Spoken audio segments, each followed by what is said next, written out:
Apple cinnamon cheesecake cookies. Apple cinnamon cheesecake cookies. Apple cinnamon cheesecake cookies. Stefan Vervain.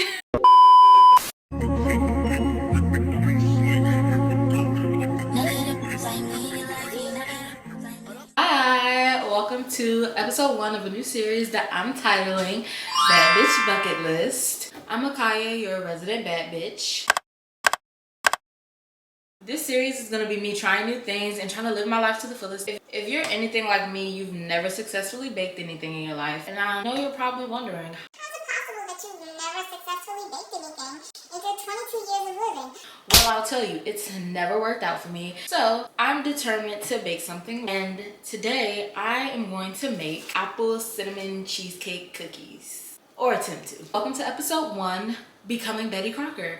AKA trying to bake something successfully. Did I mention we're making it from scratch? I have the recipe right here on my iPad, and that's what I'm going to be following. I have all of my ingredients. I'm going to list the ingredients on the screen. Step 1 for this recipe is making the cookie dough. Do I have a mixing bowl? No, I don't. But am I a little ghetto and have this chip bowl? Yes, I do. We're going to move this out of the way. The recipe says to use 2 cups of all-purpose flour, spoon, and leveled. And because I'm not a baker, I googled what that means, obviously. I have my 1 cup of flour. Now I'm about to level it. And we're gonna repeat this process twice. Also, this is not a tutorial. If you follow this, you are doing so with your own free will. I'm a Virgo and my need to be good at everything has not changed. The next thing that the recipe calls for is 1 teaspoon of baking soda. This is not baking soda, this is baking powder. But being the baker that I am, I did do my research and it says that I can substitute baking soda with baking powder if I use a 1-to-3 ratio. So every 1 teaspoon of baking soda that they asked for, I'm gonna do 3 teaspoons of baking powder instead. Will this work?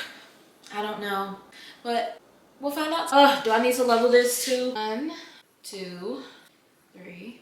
Next part of the recipe calls for 1.5 teaspoons of cornstarch. I'm so excited to finally start this series. It's been something that's been on my mind for a while now. My bucket list is constantly changing. So this should be a very interesting series. Then we're doing a 1/2 teaspoon of ground cinnamon. Get down! Get! I also just learned how to cook within the past 6 months, and if that has taught me anything is to try to keep a clean workspace as you go. The next part of our recipe calls for a 1/4 teaspoon of salt, and here's where bakers start to piss me off. I don't have a 1/4 in these handy little measuring cups. If 2/4 is half, then we have to do... If 2 plus 2 is 4, right? And 5 plus 5 is... Next thing the recipe calls for is 3/4 cup of unsalted melted butter. It says melt and then let it cool for a little bit, so I'm about to do that. And we're gonna wait for this to cool a little bit while we get our next ingredients, which are 1 large egg, vanilla extract,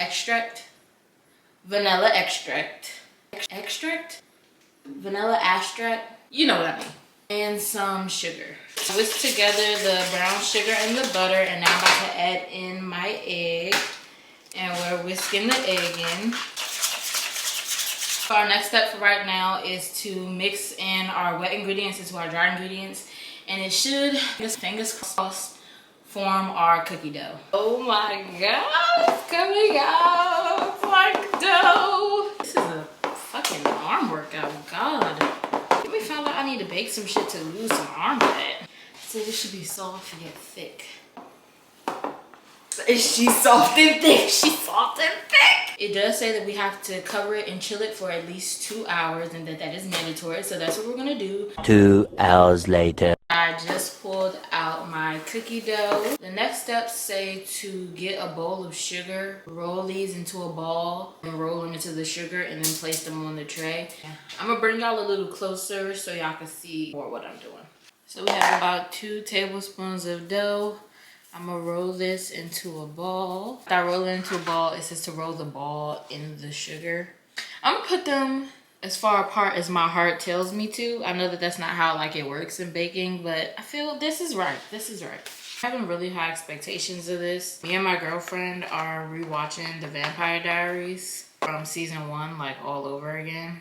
What a time to be alive when Vampire Diaries was on. Every time I like hear something, I cringe, like when Elena says, "Nyeh."